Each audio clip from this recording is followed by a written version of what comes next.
Hello everyone, welcome to my video about Chopin's Etude Opus 10 number 1 and the tutorial in which I'm going to show you how I practiced this etude and how I recommend to practice it so that you make progress every day. So if you're here, you probably play this etude or you want to play this etude. And it's good you're here because I hope it will be helpful for you. There are many tutorials on the internet, there are many books about this etude, and of course all is worth to see, but at first I thought maybe we don't need another one.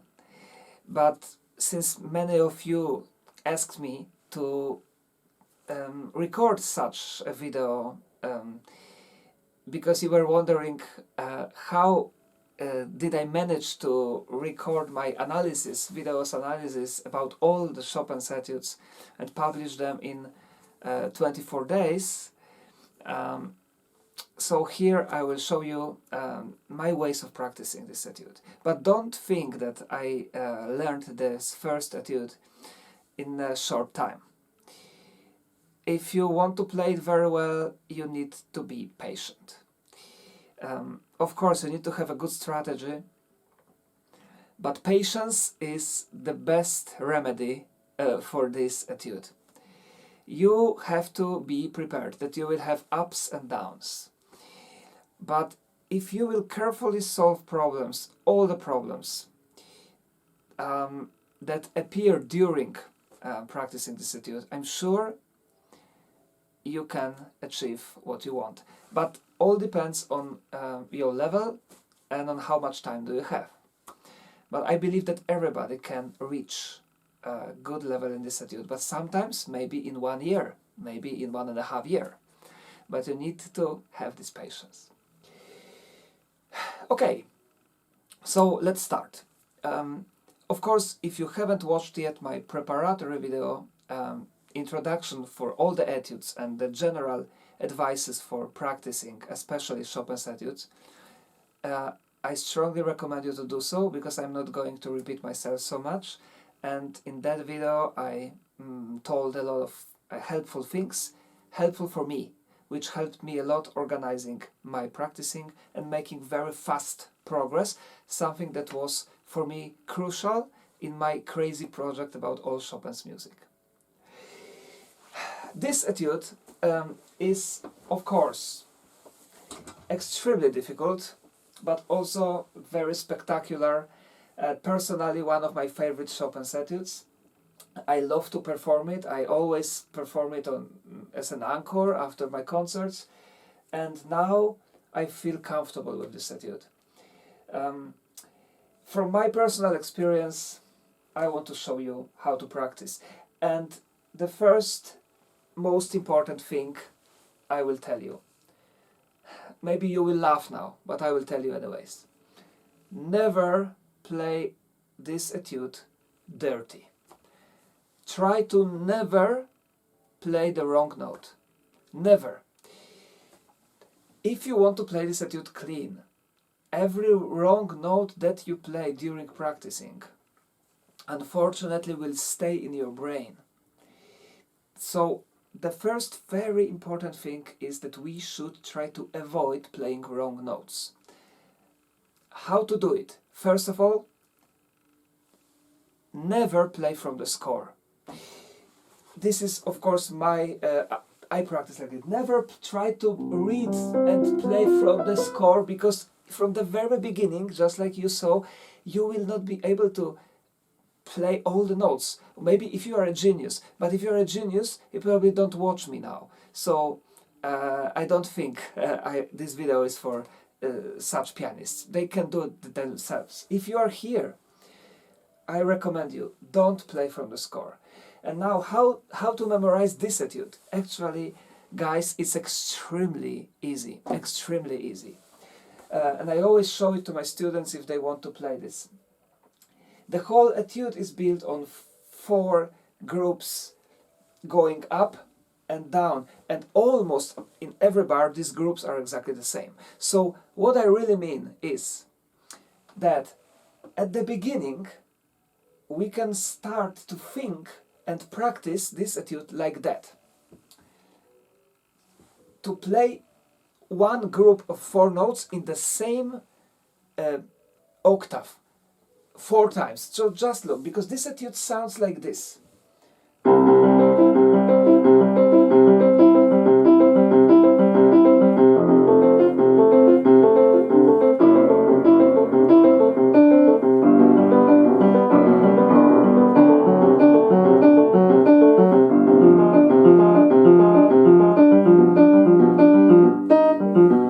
This was the first phrase, and now we focus on the first phrase only, so I will show you how I practice this. This I think you should repeat many times, hands together or only right hand, but definitely trying to memorize the right hand. And if you memorize it like this, it will be like you need 1 minute to memorize one phrase, I think. 1, 2, 5 minutes, because it's only 4 notes which you repeat.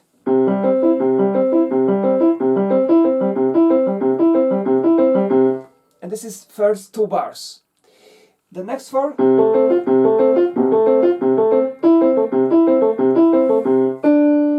Here we have the change, this is very important to do. And then the next one. And next one.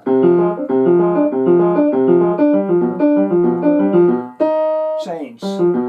Change. Be careful that this note is always clean, because it's very often that we don't hit this note. So how to make it clean? It's very simple. That's why I don't focus so much on this. Maybe you think, oh, but it's so simple. You say it's so simple to play clean. How can I play clean? I always play dirty.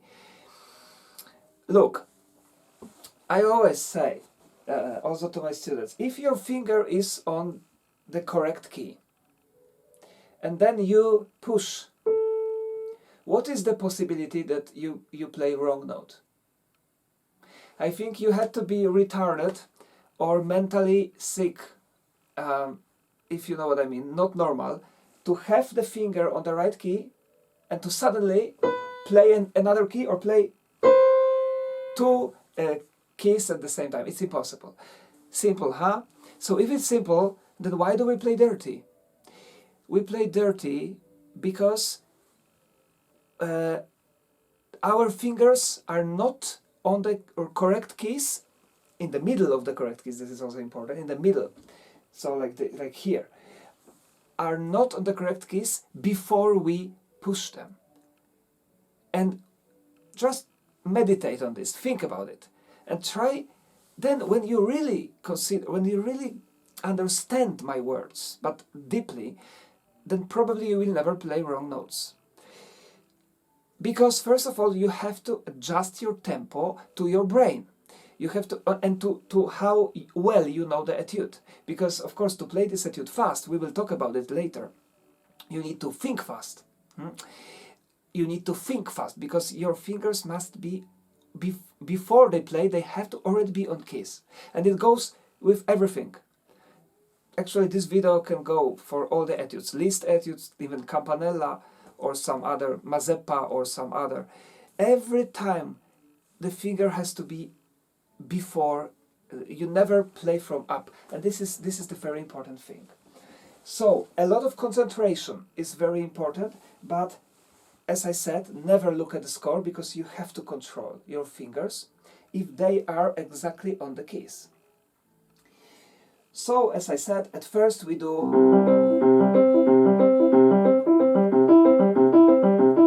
and as you can maybe see, I'm using my wrist, and this is very important in this etude, to use the wrist, because we have a group of 4,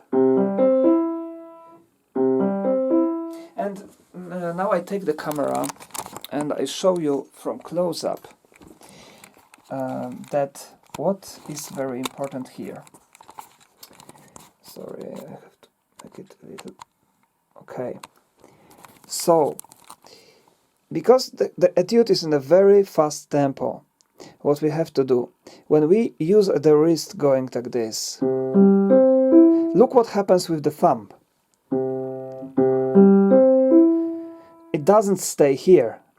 it goes here, and then it's exactly in the next key that it's supposed to play. So this is how smart Chopin was by writing this.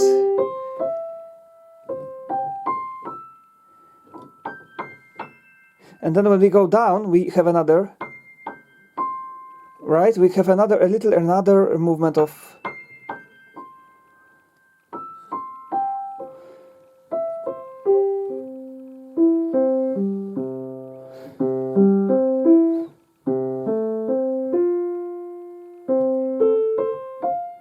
Look, this finger never plays before I have it here. So this is very important, this kind of movement. So when you play like this, try not to stay here, but you have to be you have to have a very flexible wrist. This is very, very important.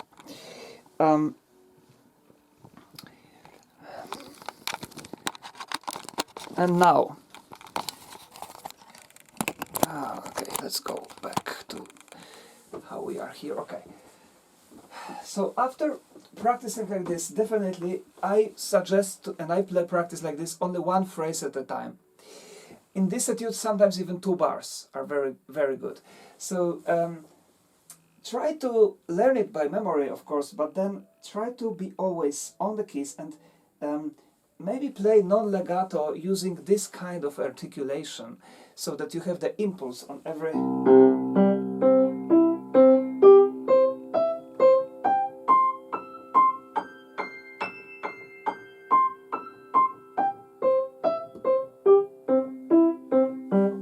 Impulse on every single key, right? Every single finger. And always, always, always play clean. Now, as you saw, I didn't use my wrist so much because I focused on B. When we play it staccato, we don't need to use the wrist, but we focus on something else now. We focus on being clean and on the impulse of the finger. Before we start playing fast, we have to learn all the etudes in a slow tempo and playing clean. So your first goal in your strategy should be you can play from the beginning to the end, from memory, every single note clean.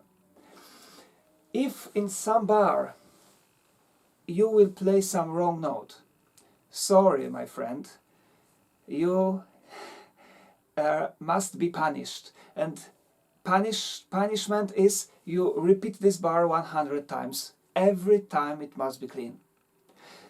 100, because if you won't do it, then tomorrow it will be worse. Tomorrow you will hit this wrong note again. So you have to be very, very hard for yourself. Punishment, and that's it. But this we need for that etude. So before you also start to play it very fast, another thing that you can do is you can split these 4 notes into groups and play it like chords. This and this, this and this. And then now look at my wrist. I also use the wrist.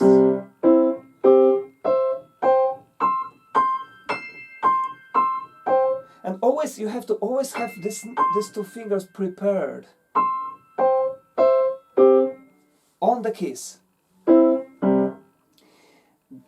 It can be many movements. You have to have them prepared immediately, because when you play very fast, there is no time to change the movement.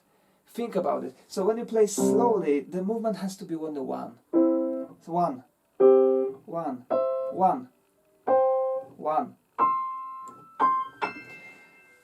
Then another way of splitting is 1 note here, 3 notes here. This is for a little bigger hands. 1, 3, 1, 3. And also find every hand is different, so find your position. Your position.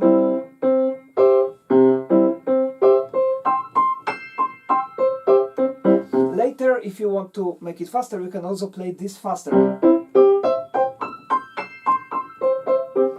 And this exercise is best to be done without the left hand at all. Also you can play the first three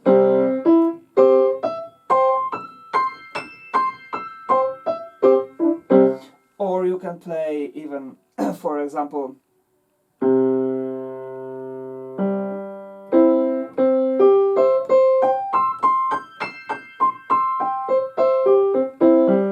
two notes here, two notes here. There are many. I think I will not show you all of them, but you can split it to many things. Another exercise very important is to stop on every thumb and to stretch your hand so that at least two fingers, at least two. If you have a very big hand, you can even have all the fingers, but I have quite big hand, but not that big, so I only prepare two fingers. But actually the second finger is very important. So anyway, stop, stop, stop, and everything is prepared, right? Then I will never play wrong note because I prepared. And then when we reach the top, we stop on the pinky because we need to prepare the fingers that are going to stop, stop, stop. This exercise is very important. And as I say, and Chopin was saying this also, never practice without thinking. Each exercise that you are doing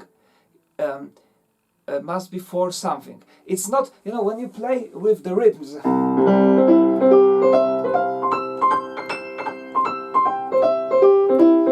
but you don't think about it, it will not help you at all. It will not help you at all. You have to know why you are doing something. If this rhythm may be actually useful, but only when you know why you are doing and when you are constantly controlling your hand and your fingers, right? Now, what to do to play it faster? First of all, you have to learn to play faster on the four notes, right? And for this, you just play it like an arpeggio, right? And now another thing that I always suggest to young pianists when they learn it is to separate going up and separate going down. When you practice the first phrase, let's practice only going up like this. Now the second. Right, now the third. And when you play like this, it's not really difficult when you know how to use your wrist and when you before prepared your fingers to play clean. So what I'm doing to have this articulation, I'm also scratching, like pinching the keyboard, pinching a little, but also using the wrist, okay? So that's the first thing, how to play faster. Now another thing that helps to play faster is to think about every second note and to learn even to speak in a fast tempo these notes. In the first passage it will be G, E, G, E, G, E. You can practice with accents of this. G, E, G, E, G, E, G, E, G, E, G, E, G, E, G, A, F, A, F, A, F, A. And when you learn to tell yourself this G, E, G, E, G, E, G, E, and you will connect this with the keys, it helps so much. G, E, G, E, G, E, G, E, G, E, G, E, G, E, G, E, G, E, G, A, F, A, F, A, F, A, A, A, A. Now we have what we have: G, D, G, D, G, D, G, D, G, D. And right, and then F, D, F, D, F, D, F. How to practice this strange D sharp when you play? Stop. Stop and see if you have this figure. So like preparate moment. Stop. And don't play, just stop. Stop.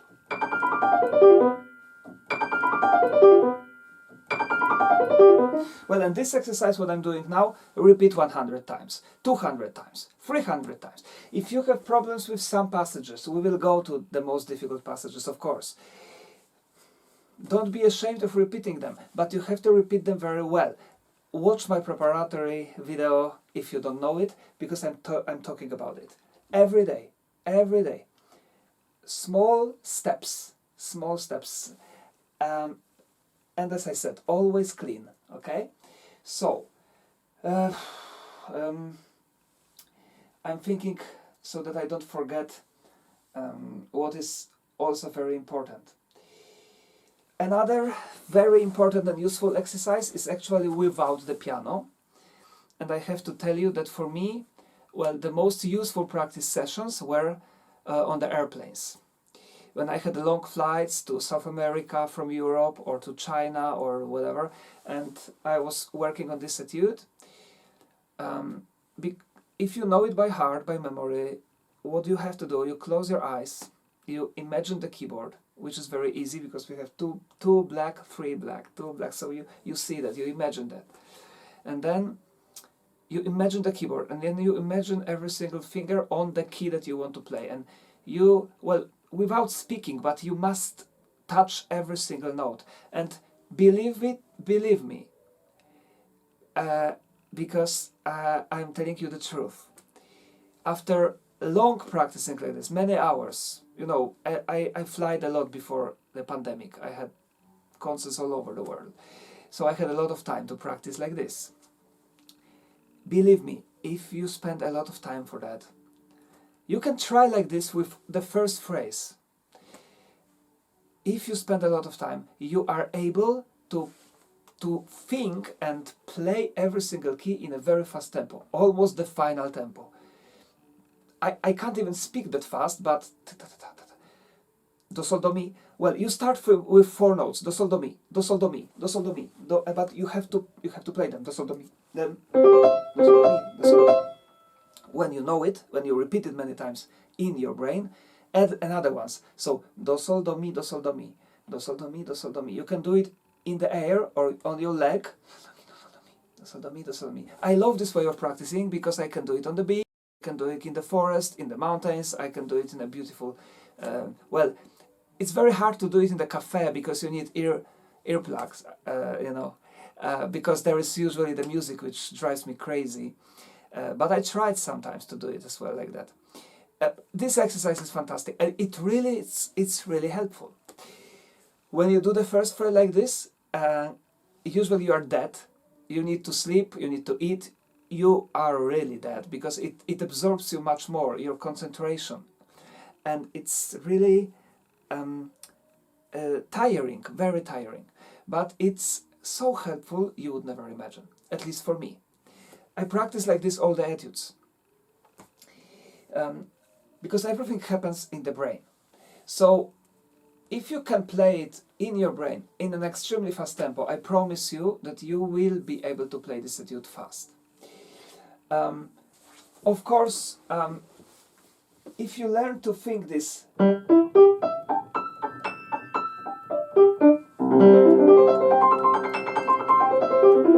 then it will be very helpful for you. But as I said, one group. When you know very fast one group, you can try and stop and prepare.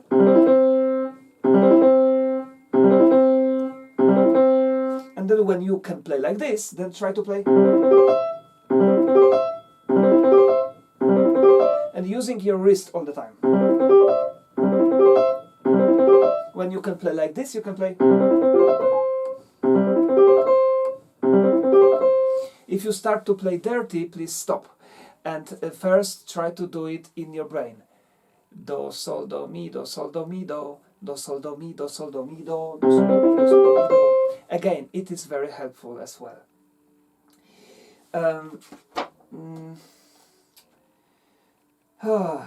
Now, as I said, repeating is the key to success, and some very difficult passages we have on, for example, bar 21, and this is the more. Well, this passage, this bar is very hard, but not for everybody, but for the majority of pianists, because it's very uncomfortable. And I can't give you advice for that because every hand is different. But what I can give you is you try to find your way of playing it.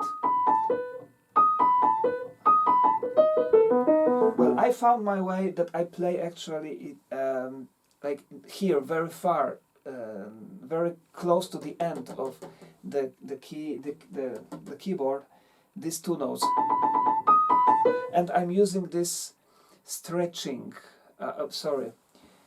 I'm using this scratching, yes, pinching like a movement, so that. And of course the thumb has to go,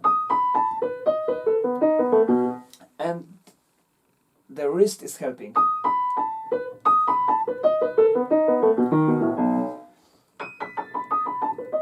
But I remember that before I thought maybe it's better to play it before black keys, but then we have too many movement. In a very fast tempo it's very uncomfortable.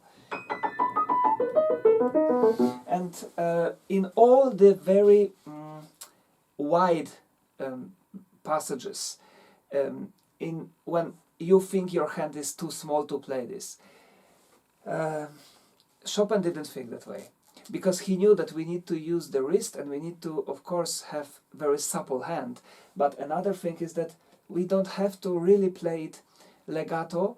If you want to play it very fast, you don't have to play legato. Like for example, bar 32.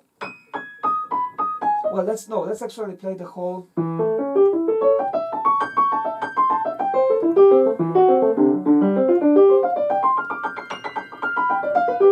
And now from here it starts. This moment.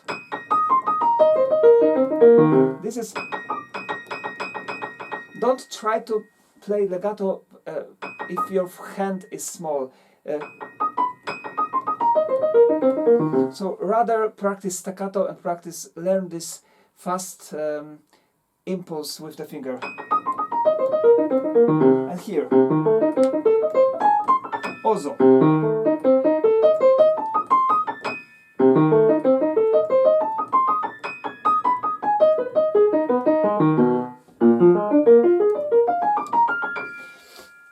Of course there are some other fingerings of these very hard parts, but I'm sure you know it. If you play this etude, you can find it in different editions. And also one of the most difficult passages is the A major, this. But here there's nothing new, because if we practice like this and with the wrist, actually there is one thing that can help you, A major chord. So that's bar 35. If you stop on the fourth finger and you prepare the pinky on the C sharp, it helps. Stop, stop, stop, stop. And now, and prepare the pinky. Always think about your problems. Because of course, guys, this video will not solve all the problems. Everybody has different problems. You have to be smart. This video will not replace the really one-on-one lesson, and I'm telling you this also as a little experienced teacher, because everybody has different problems. Everybody has different way of thinking. So of course it's much easier to just look at somebody how he plays and give him the specific advices, and then the improvement is even higher. So what I'm doing here is just the general thing that should, in my opinion, help everybody, because it helps me. But of course it at the same time it cannot be like this. No, it might not be like this. We don't know. Now, another problem is, as you maybe also experienced, that pain, right? When the right hand has to play very fast, pain here. Why we have the pain here? Of course, because we have wrong technique. Wrong technique means that we are tensed, and especially tensed in the elbow. especially, and also here, but this I think we solved in this video. Elbow is a problem. So to relax elbow, you have to feel a relaxation when you sit down, when your hands are completely relaxed, put down like this, like you are, as if you are a bird, you know, like this. And then when you feel good and completely relaxed here, you put your hand to your legs, but you have to feel the same. When then you put your hands here, you have to feel the same. And don't try to stop your hand so that we don't hear this, because if you stop the hand, you get tensed here. So just push it like this and feel it. When you can do it, this is the feeling you should have when you play the piano all the time, even this etude. I have it, and I can play this etude like 20 times in a row, and I have no problems with any pain. And so I'm telling you, this is possible. So how to achieve that? When you practice, do it very often. Maybe let's practice like this and down. Relax and then down and so on and so on. Later in a faster tempo also.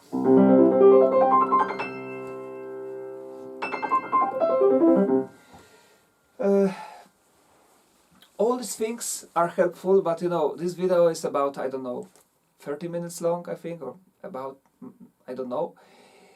But this, what I say to you, it's a process of months. It's a process of months. You will not make it in a very short time. So, I think this, what I recorded, I hope I didn't forget about anything. With my preparatory video about all the etudes is maybe 99% of what I was using when I was practicing this etude. And the last thing is the left hand. Left hand has the melody, the chorale, so we also have to master singing the left hand, making phrases of the left hand, and playing the left hand legato. Not like, you know, like this. Well, some pianists play like this, but it's not what we should do. We should change the fingers in the bass. And change the thumb on the second, and then always join legato the left hand. Okay, thank you so much, and I hope it was helpful. You can write comments under this video. If you have problems, drop me an email. If I will not have suddenly hundreds of emails, then I will try to answer. Thanks for watching and happy practicing. Bye bye.